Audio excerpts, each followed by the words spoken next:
Salut à tous, bienvenue sur la chaîne Caravif, la chaîne libre, gratuite et sans pub, et qui le restera. Merci de me rejoindre pour cette première news consacrée à Art. Si Art vous propose une version stable, sachez qu'il existe différentes branches de développement, notamment la Master, la branche principale, qui porte toutes les nouveautés de Art. J'ai donc décidé de créer une série de news afin de vous informer de l'évolution de ce logiciel. Parmi les dernières évolutions, une évolution majeure puisque des nouveaux masques dessinés viennent d'être implémentés, plus des tas de petites choses dont je vais vous parler dans un instant. A tout de suite.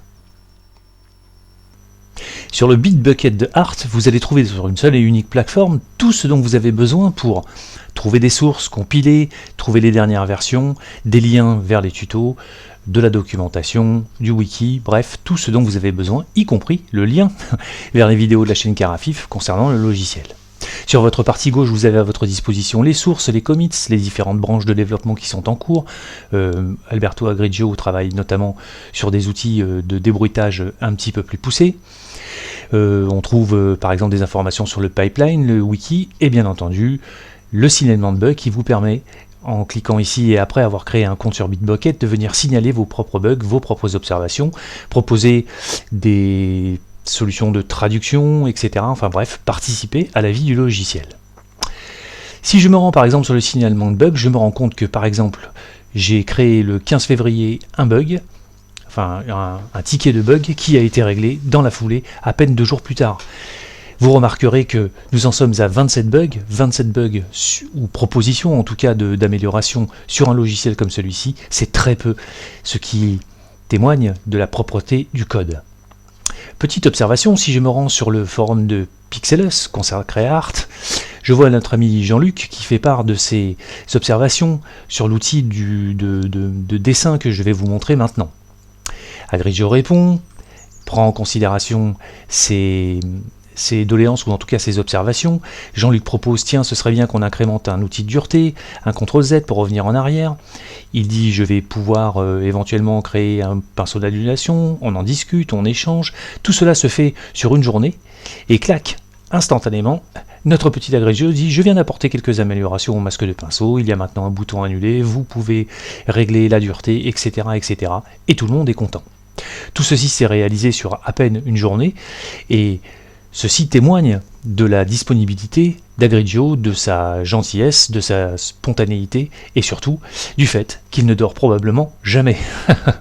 Agrigio a apporté des améliorations. Quelles sont-elles? Eh bien ça, c'est ce que l'on va voir dans un instant. A tout de suite.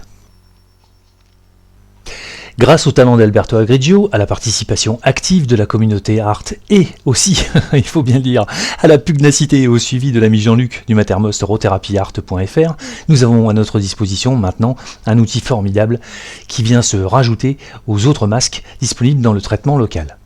Si par exemple j'ouvre l'amplification de texture, je me retrouve bien entendu avec les masques paramétriques, les masques Delta E et les masques de zone que nous connaissons bien maintenant depuis le tuto numéro 2, mais en plus, nous avons à notre disposition un nouvel outil, un outil masque au pinceau, qui, comme en témoignaient les échanges que je vous ai montrés sur Pixellus, non seulement a été créé assez rapidement, mais en plus a bénéficié d'améliorations en temps réel, notamment le fait de pouvoir nommer les masques. Si j'ouvre mon module, si j'active mon module à amplifier la texture, vous voyez que sur cet instant, je vais pouvoir appeler cette-ci œil droit. Si je fais une retouche sur un visage, vous voyez qu'automatiquement, mon instance est renommée. Si je crée une nouvelle instance, je vais, pourquoi pas l'appeler œil gauche, et ainsi attaquer des retouches sur mon visage. Vous voyez, œil droit, œil gauche. Je vais pouvoir passer d'une instance à l'autre sans aucun problème. Je vais montrer mon masque ici, activer mon masque au pinceau. Et vous voyez que, hop, j'ai à ma disposition maintenant un nouveau module qui me permet de venir dessiner sur mon image avec cette fois-ci un crayon qui a toutes les fonctionnalités nécessaires pour pouvoir vous faire rêver littéralement. Si je clique sur le petit picto, je vois un cercle qui identifie le pointeur de mon crayon. À l'aide du contrôle molette, je vais pouvoir faire varier sa taille. On voit à droite que le curseur de rayon bouge de façon dynamique. Vous pourrez donc le bouger soit par le curseur, soit par le contrôle molette. Et si je peins avec le bouton gauche de ma souris et que je lâche, vous voyez que je peux dessiner comme bon me semble sur mon image et réduire ainsi la taille et m'amuser à faire tout ce que je veux, comme par exemple venir autour d'un œil, faire des S, enfin bref, tout ce qu'un crayon permet de faire. Je peux aussi, en appuyant sur la touche Alt de mon clavier, réduire la dureté de ce masque. Vous voyez, je le place à 50%, et en venant dessiner, on voit la transparence du masque maintenant, hop, sur le crayon. Je peux utiliser un mode effacement. Cette fois-ci, je vais venir, hop, avec le masque à 100%, et je vais pouvoir gommer en temps réel, tac, sur mon masque. Mais je peux venir aussi gommer avec une dureté différente, ce qui va avoir pour conséquence de créer des fondus dans les masques et ainsi augmenter les possibilités de combinaison des différentes nuances que vous souhaiterez apporter à votre masque. Nous avons à notre disposition des curseurs, hop, qui vont permettre de dégrader, d'augmenter la transparence, voire de lisser. Et bien sûr, la courbe de contraste que l'on connaît qui va pouvoir apporter encore plus de contrôle au masque dessiné. Nous avons la possibilité de revenir en arrière, pas à pas, ou de réinitialiser l'outil. Toutes ces améliorations, toutes ces fonctionnalités qu'a demandé Jean-Luc, il les a quasiment obtenues sur à peine 24 heures. Attention tout de même, nous sommes sur une version sur la branche développement de Art.